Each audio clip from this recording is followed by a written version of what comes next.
Estamos no canal 8 da Via Cabo, na Multi TV, no programa Falando Francamente, e a minha entrevistada de hoje é a vereadora e professora Odisseia Carvalho. Vereadora, eu vi a reportagem da revista Veja sobre a economia com relação ao petróleo. Eu particularmente tenho um pensamento muito pessoal com relação a essa história de royalties. Um dia eu gostaria de ver, assim, por alguns meses tão somente, se não vai entrar dinheiro nenhum de royalties para saber quem é que vai querer continuar administrando o município. Eu acho que não vai sobrar ninguém para meter o dedo no interruptor. É a impressão que eu tenho. Vai sobrar muito pouca gente para isso. E aí, a minha pergunta, aquela entrevista que estava ali fala especificamente uma área que é sua, que é sobre educação, sobre os índices de educação, IDEB, etc, etc. Confesso aqui publicamente que não é uma área que eu domino. E queria que você me esclarecesse, porque o garotinho disse que aquilo ali é uma inverdade, que é uma mentira. E eu queria te ouvir. É complicado, né? Tipo assim, na verdade, para o outro vale, para mim não vale. Então, no governo passado, nós tivemos também uma pontuação baixa e aí o casal que hoje administra a cidade colocava a culpa o tempo todo no governo anterior. E, ironicamente, que é o aliado de hoje. Mas, de qualquer forma, a gente percebe que isso é a falta de políticas públicas realmente do município de Campos e investimento na educação. E não basta só aumentar o salário do professor, nem estar votando o plano de carreira, como nós tivemos a oportunidade de votar na Câmara, e infelizmente não estamos conseguindo implementá-lo. Quer dizer, é uma série de questionamentos, de falta de medidas estruturantes para que as nossas escolas realmente tenham uma qualidade no ensino. Só aqui uma coisa aqui, vamos para o telespectador entender, só uma coisa aqui. Vocês votaram um plano de salário na Câmara. Plano de carreira. Quando você fala não consegue implementar, quer dizer, você não consegue viabilizar. Não realiza. Não se materializa. Não, para o telespectador entender. Concretamente não. Por exemplo, existe o Fundeb, que é o Fundo de Educação, a investimento na educação básica. 60% desse recurso, que é um recurso do governo federal, deveria ser aplicado no salário do professor. Sabe o que o município do Campos faz? Pega o Fundeb inteiro e paga o salário dos professores. Não como uma complementação, mas o salário. E aí nós estamos, inclusive, o próprio CEP já entrou na justiça para verificar e voltar. Mas isso não é uma irregularidade? Pois é, com certeza é irregularidade. Porque você está malversando sobre o dinheiro público. Que além desse recurso do Fundeb, nós temos, pela lei federal, 25% do recurso do orçamento do município de Campos tem que ser aplicado na educação. Então, esse Fundeb seria uma gratificação, e não é. É utilizado na sua totalidade para pagar o salário dos professores. Outra questão que a gente visita as nossas escolas, nós estamos vendo, é o número de crianças ainda nas salas de aula. Quer dizer, hoje as escolas muito mais servem como espaço onde as mães deixam seus filhos ou para trabalhar e o que for, do que realmente lá termos uma qualidade de ensino. Hoje as diretoras de escolas são cargos de indicação de vereadores da base do governo ou de políticos. Não existe hoje eleição de diretores nas nossas redes municipais. Inclusive, as diretoras, algumas não são nem professoras, são manicures, figurinistas, fisioterapeutas. Isso pode? Com todo o respeito que eu tenho a qualquer uma dessas profissões, mas se eu for pegar a unha de alguém para fazer, eu vou tirar bife. Então, essas pessoas, no meu entender, estão tirando bife da nossa educação. Mas pode isso ser legal? Pois é, não é legal. Mas existe a questão de ser a diretora com cargo de confiança, então não se tem um critério, nenhum critério na indicação desses cargos. Por isso, as coisas que acontecem nas nossas escolas são o quê? Mascaradas. Porque serve ali como reduto eleitoral e não para fazer acontecer uma educação de qualidade. Esse é um outro ponto que nós temos que continuar batendo, inclusive no nosso plano municipal de educação, que aprovamos junto com o plano de carreira, nós temos lá a garantia que no final deste ano, eu espero que isso seja colocado em prática, a garantia da eleição de diretores, que isso vai ser uma vitória para todos nós, fruto de uma luta histórica, né, não só do sindicato, como do movimento dos professores. Então, na questão da educação, eu entendo isso. Nós tínhamos que ter um censo educacional. O que é o censo educacional? Você verificar, e isso a UF tem pesquisas sobre isso, para que haja um planejamento a curto, médio, longo prazo em relação à questão das construções de escolas, as construções de creches. Uma organização. Uma organização, um planejamento. Eu não quero o censo escolar. Censo escolar para saber quantas crianças tem na escola, a gente já tem. Eu quero um censo educacional, para que a gente possa realmente investir na educação como ela merece ser investida.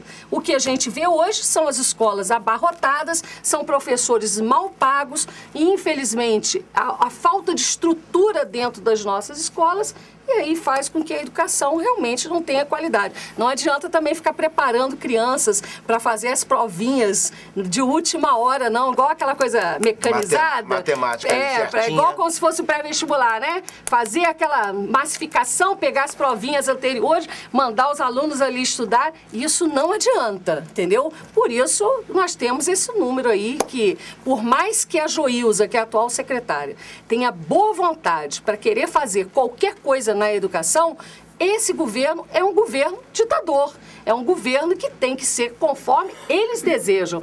E a maioria dos secretários não tem autonomia para atuar, por mais boa vontade que tenham. Já que você falou do governo atual, eu queria saber de você, na condição de membro da frente, vereadora de oposição, vocês não assistem o programa Entrevista Coletiva? Será que vocês não estão vendo que tem uma propaganda nítida, antecipada? Será que vocês não tomam nenhuma providência? Por que eu estou fazendo a pergunta nesse tom e desta forma? Porque eu te critico. E eu não poderia passar você agora por aqui e eu, sob pena de eu ficar mal com o meu telespectador aqui, inclusive com a dona Ana Maria, que eu faço tantas críticas com relação à frente, inclusive à própria vereadora. Será que vocês não estão assistindo a Entrevista Coletiva, que é uma propaganda eleitoral antecipada deslavada? Primeiro, a questão da Frente Democrática. A Frente Democrática hoje reúne os partidos que se colocam como oposição a este município. Nós já, inclusive, fizemos um planejamento de forma coletiva.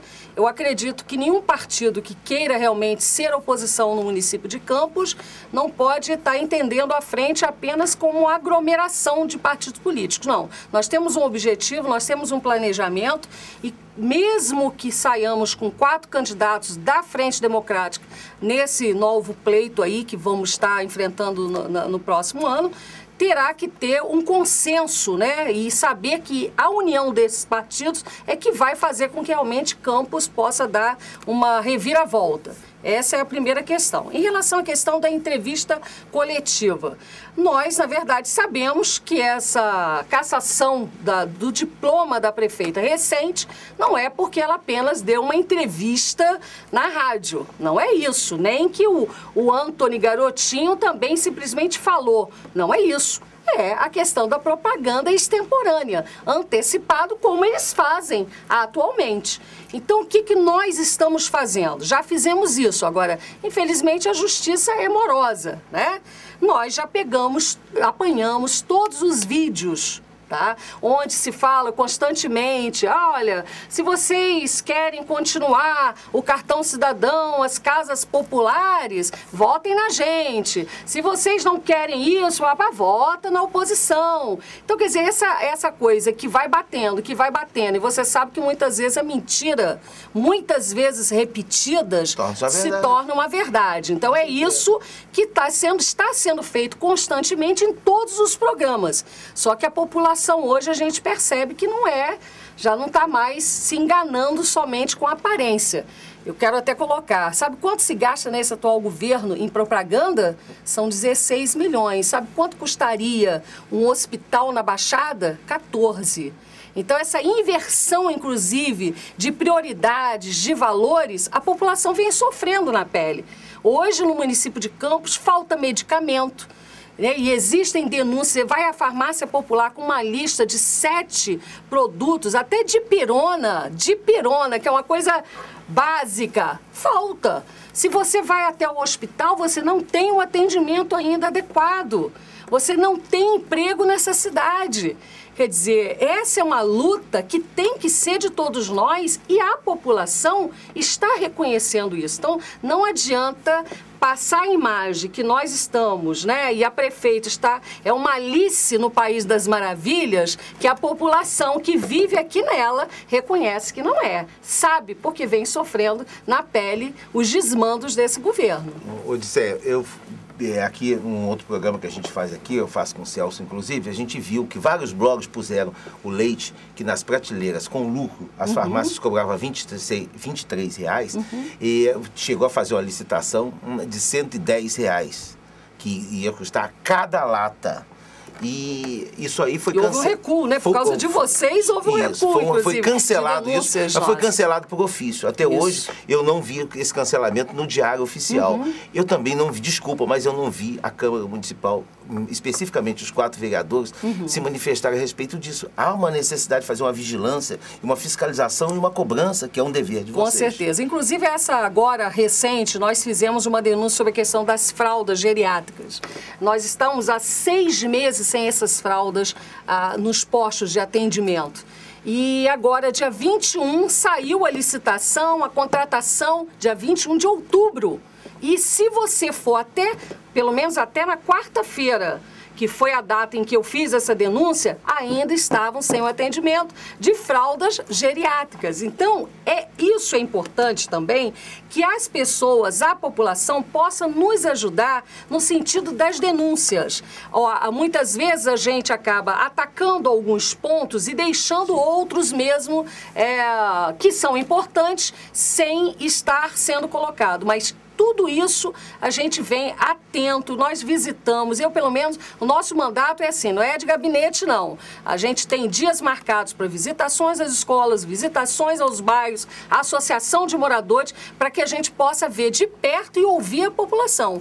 E aí a importância também dos blogs e da imprensa, porque aí, através das denúncias que vocês recebem, a gente que possa fazer esse trabalho como vereadores na Câmara. Aqui a gente tem o cuidado de não produzir notícias. Sim. Mas sim a gente veicular simplesmente as notícias que já estão e abrir os olhos das pessoas e didaticamente explicar isso. Você vai me dar licença, mas a gente vai para mais um intervalo para a gente ir para o nosso último bloco. Tá bom. Estamos no canal 8, na Via Cabo, na Multi TV, no programa Falando Francamente.